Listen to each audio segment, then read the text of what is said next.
तो अगर हम यूएन चार्टर की बात करें तो उनका आर्टिकल 2 क्लॉज 4 कहता है कि एक देश दूसरे देश पर फोर्स इस्तेमाल नहीं कर सकता है जब तक कि वो सेल्फ डिफेंस में कार्रवाई ना की गई हो, और यूएन की सिक्योरिटी काउंसिल का ऑथराइजेशन होना चाहिए। तो इजरायली जो एक्शंस हैं, एयर स्ट्राइक्स हैं, उन्होंने ना, अब इससे वायलेशन ऐसे समय पे हुई है जब कतर इजराइल और हमास के बीच में, इजराइल और फ़लस्तीन के बीच में जो है वो नेगोशिएशंस करता है, मीडिएशन करता है। तो अरब स्टेट जो हैं वो अमेरिकन डेटरेंस की जो क्रेडिबिलिटी है अब उस पर संदेह जताने लगे हैं, और ऐसे सिनारियों में एक पॉसिबिलिटी आ रही है कि गल्फ कोऑपरेशन काउंसिल जो है वो अब सोचे कि भैया हमें अपना ही कुछ करना पड़ेगा। नमस्कार दोस्तों, कैसे हैं आप लोग। दोस्तों, नेशनल डिफेंस पॉडकास्ट में आज हम बात करने वाले हैं अरब इस्लामिक एक्स्ट्राऑर्डिनरी समिट की। आप जानते हैं कि इज़राइल ने 9 सितंबर को दोहा में, कतर में एयर स्ट्राइक्स की, जिसमें हमास के 5 नुमाइंदे मारे गए और कतर का एक सिक्योरिटी ऑफिशियल भी मारा गया।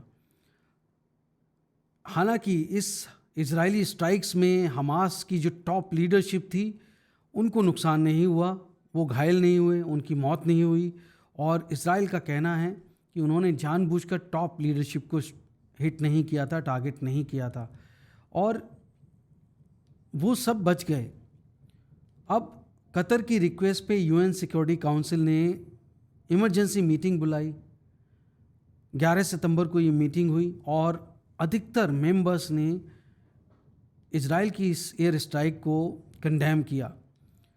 इसके अगले रोज़ न्यूयॉर्क में 12 सितंबर को कतर के जो प्राइम मिनिस्टर हैं शेख मोहम्मद बिन अब्दुल रहमान बिन जसीम अल थानी, वो अमेरिकी राष्ट्रपति डोनाल्ड ट्रंप से मिलते हैं और उनसे इजरायली स्ट्राइक्स के बारे में, उनके इजरायली एग्रेशन के बारे में डिस्कशन करते हैं।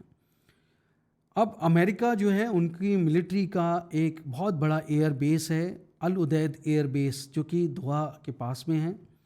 और आपको याद होगा कि राष्ट्रपति ट्रंप अपने इस कार्यकाल में अगर पहली बार मिडिल ईस्ट और उधर गल्फ कंट्रीज़ की यात्रा पे गए, स्टेट विजिट्स पे गए, तो कतर भी गए, और जहाँ कतर ने उनको एक एयरफोर्स 1 गिफ्ट भी किया, तो वो अल उदैद बेस भी गए थे, मिलिट्री बेस, और वहाँ पे लगभग 10,000 के आसपास अमेरिकी सैनिक का जमावड़ा रहता है। बहुत बड़ा एयर बेस है और बहुत अत्याधुनिक उनके वेपन सिस्टम्स हैं, एयर डिफेंस सिस्टम्स हैं, रडार्स हैं।